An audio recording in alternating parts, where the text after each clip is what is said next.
Pagkat ikaw lamang aking kalakasan. Sa piling mo, tagumpay ko'y naranasan.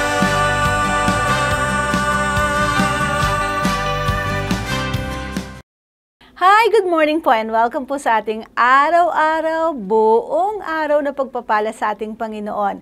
Bago po tayo magsimula, magbasa, mag-aral ng salita ng Panginoon, manalangin muna po tayo. Join me in this prayer. Let's pray together. Father, in the name of Jesus, maraming salamat po, Panginoon, Lord, sa bagong umaga. Lord, sa bagong lakas, grasya, habag na kami po ay pinalilibutan mo ngayon. Lord, salamat po, Panginoon, sa mga magagandang mga plano mo para sa amin. Lord, sa pagbubukas ng langit para mas maraming mga pagpapalang yung mga anak. Kaya naman kami, Lord, kung anumang araw o oras namin matutunghayan itong episode na ito, Lord, nagpapasalamat na po kami sapagkat alam namin that we have the assurance that you are with us and your blessing is upon us. Lord, we thank you in Jesus' name. Amen. Amen. So, kamusta po kayo? Yan, ngayon po sa ating pagbubukas ng araw o pagbubukas ng episode na ito, alam ko po marami na po tayong agenda in mind. Meron na po tayong mga dapat na mga gawain o ginagawa or haharapin na mga trabaho maghapon. Pero napakaganda po talaga na bago tayo umarangkada. Ayan, bago po tayo talaga mag-run the fastest, no, ay talagang meron po tayong konting moment o kahit na ilang minuto, segundo lang na tayo makapanalangin o kaya man tayo po'y makapag-aral ng salita ng ating Panginoon. At ito nga pong pagtunghayin nyo sa AANP at sana po araw-araw ay kayo po ay nag-tune in sa ating mga episode dahil dito po ay pinalalakas ang ating pananampalataya and of course kinakapulutan po natin ng mga fresh manna from the Lord. Alright, so ngayon pong umagang ito, nais ko pong i-share sa inyo yung devotional ng Hebrews chapter 6 verses 12 to 18 sa Message Translation. Kasi tamang-tama po ito na meron po ba kayong inaasahan ngayon? Ayan, tama po itong valid na question. May inaasahan po ba tayo ngayon? Ano po ba inaasahan natin? Teka, ano nga ba ang pwede nating asahan sa maghapon na ito? Inaasahan natin na, ay matatapos natin ang anuman ang gawain natin sa hapon na ito. Ayan, maganda pong asahan yan. Pwede rin nating asahan na, yan, ang pagsama ng banal na spirito sa atin, ang kalakasan, pabor, naku Lord, thank you. Yan, asahan po natin yan at magandang asahan yan. Asahan po natin na tayo po ay talagang merong direksyon sa maghapon. Kasi napakahirap po na, tayo po ay tatakbo ng maghapon na ito or gagawa ng maghapon na to. Alam niyo yun, parang wala tayong direksyon, hindi natin kung anong gagawin natin o ano ba yung mga priorities natin.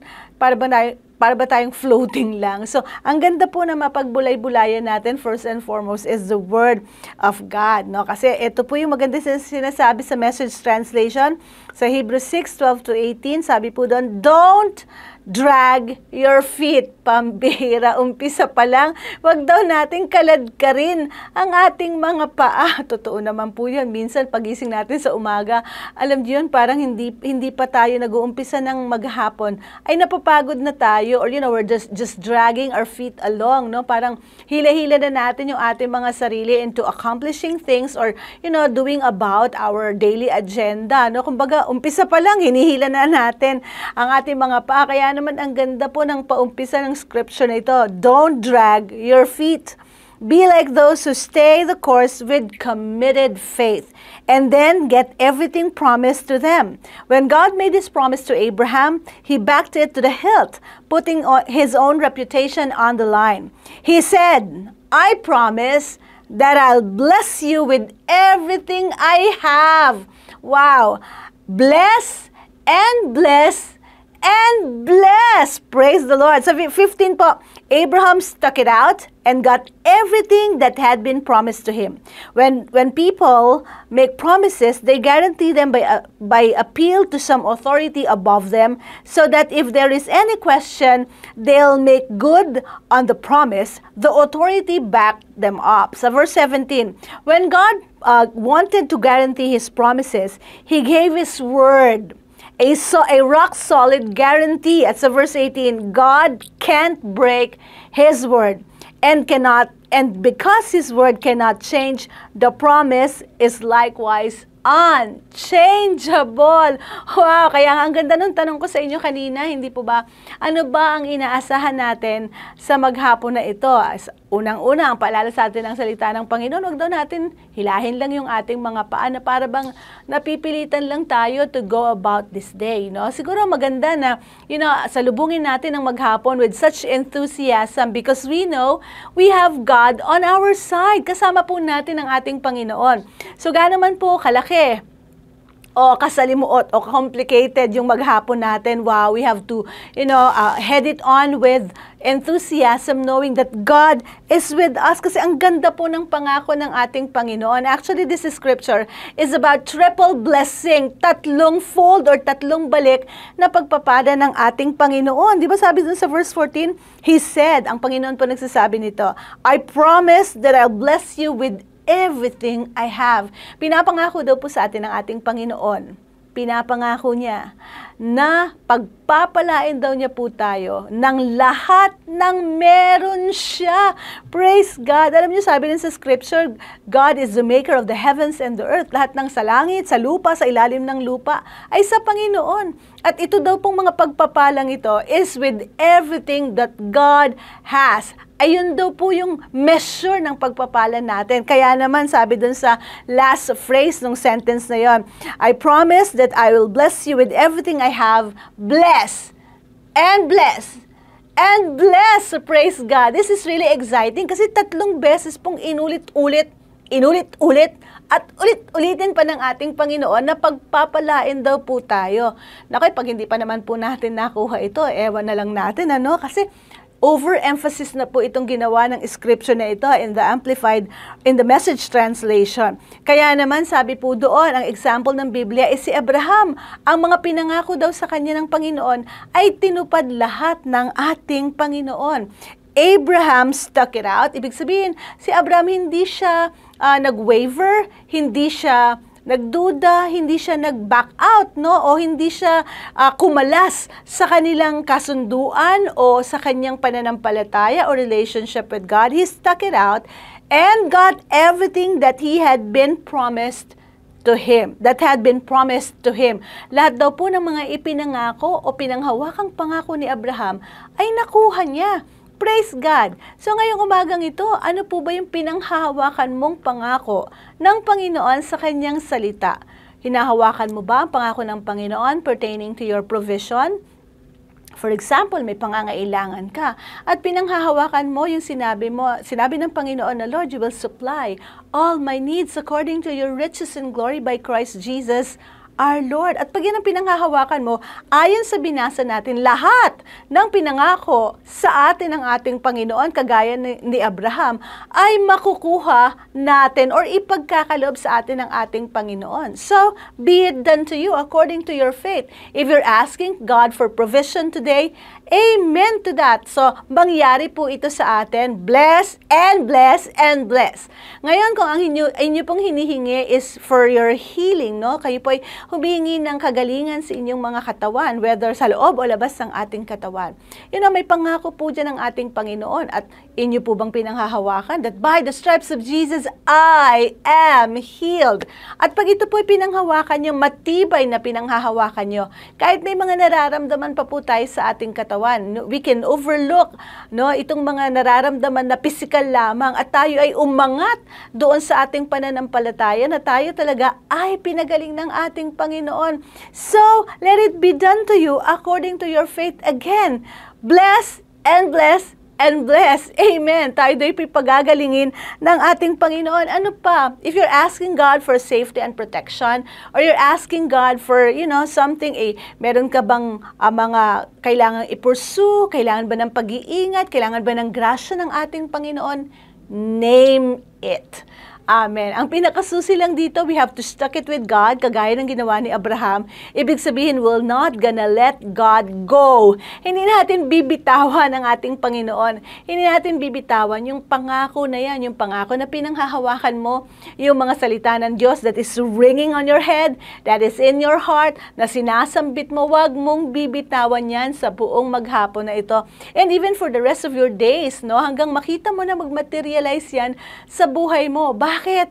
Kasi pagpapalain tayo ng ating Panginoon ng mga pangakong pinangako niya nga sa atin. Kagaya po ng ginawa ni Abraham. Sabi po nga sa verse 16, when people make promise, pag ang tao daw po nangangako, ay nako, yan, walang guarantee. O kaya man, para paniwalaan yung pangako nila, kailangan may backer sila. O kaya man, kailangan merong pangmalakasang padrino para lang ma-assure o magarantiya yung pinapangakuan nila na tutuparin nila yung pangako. Kasi kumbaga, hindi ganun ka-credible ang tao. Hindi po ba? Kasi minsan ang mga tao, we change our minds, di ba? Depende pa sa kondisyon ng relationship natin dun sa pinapangakuan natin. Pag siguro, kasundo natin, we might. Ibig sabihin, baka tuparin natin yung pangako natin. Nako, edi lalo na kung bad shot, hindi ba? Kumbaga, hindi maganda yung relationship natin. Ay nako, let's not talk about it. Hindi na natin tutuparin kasi ayaw na natin tuparin. Pero ang ating Panginoon, regardless minsan kung mabuti po tayo o kaya man ay, nako, minsan detached tayo sa Panginoon, malayo ang loob natin sa ating Panginoon. Pero alam niyo po, ang Panginoon hindi tumitingin sa kalagayan ng ating mga temperamento. Minsan maintang ulo natin, minsan malungkot tayo, minsan naman overjoyed tayo. Alam niyo, tumitingin ang ating Panginoon sa ating mga pananampalataya. You know, if we really stuck it with Him, talagang hindi tayo bumibitaw, hindi talaga tayo nagwi-waver, hindi talaga tayo matinag. You know, kumbaga yung ating pagkakakapit sa salita ng ating Panginoon at yung pananampalataya natin is really there, it is a guarantee. Sinabi po yan sa salita ng ating Panginoon na binasa natin sa verse 17, when God wanted to guarantee His promises, He gave His word a rock-solid guarantee. O ano pa naman ang ating hihingiin o hanapin na garantiya? Kumbaga parang matigas pa sa bato, no, na matatag na paninindigan ng salita ng ating Panginoon na sure tayo na tayo ay tutuparin ng Panginoon ang mga pinangako niya sa atin.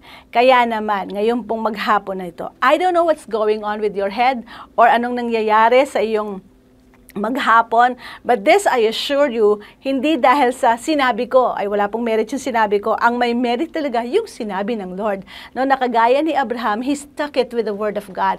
Kumbaga, kumapit siya sa salita ng ating Panginoon upang sa ganon, natamo niya yung triple blessing niya. Sabi ng Panginoon, I will bless, bless, and bless you. Amen. At ito na may mangyari na rin sa atin sa buong maghapon na ito. So ngayon po, ano man yung ating mga hinihingi o pinanghahawakang pangako ng ating Panginoong Hesukristo. Ayan na. Eto na talaga ang pamantayan o ang sukatan ng ating maghapon. Kung talaga ba na maninindigan tayo sa sinabi ng ating Panginoon or tayo ba ay magwi-waver? Magdidili-dali ba tayo? Magdadalawang isip ba tayo? O tayo ba ay mag-iisip pa? Gagawin ba ni Lord o hindi? Or talagang ala rock solid din yung pananampalataya natin kagaya ng sinabi ng Panginoon sa kanyang mga pangako sa atin.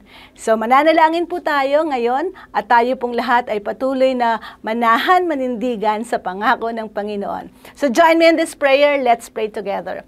Father, in the name of Jesus, maraming salamat po. Lord, kilala niyo po kami. Alam niyo po ang laman ng aming mga puso. Alam niyo po mga sinasambit ng aming mga bibig. Lord, alam niyo rin yung tumatakbo sa isip namin. Lord, we pray, O God, Lord, natutulungan niyo po kami sa aming mga pananampalataya. Patatagin niyo po ang aming mga pananampalataya, O Diyos. At kung meron man kaming pagdududa sa anumang mga pinapangako mo sa amin o mga bagay na hinihingi o pinagpipray namin sa iyo, Lord, patawarin niyo po kami. Lord, linisin mo ang aming mga puso at isipan at tulungan mo po kaming manandigang kagaya ni Abraham who stuck it with your word, O God, na kumapit kami sa mga pangako mo at sa iyong salita, Panginoon. Lord, we thank you for guaranteeing, O God, Lord, that what you promised to us, you will do, O God. They are yes and amen to us, O God. Kaya naman, Panginoon, salamat po. Inuunahan na po namin ang pasasalamat, Panginoon, sapagkat alam namin by faith we have received everything, O God, that we have asked from you. Lord, we thank you, we bless you. In the name of Jesus we pray, that we declare. In Jesus' name, amen, amen, amen. So God bless you po and I will see you soon. Bye!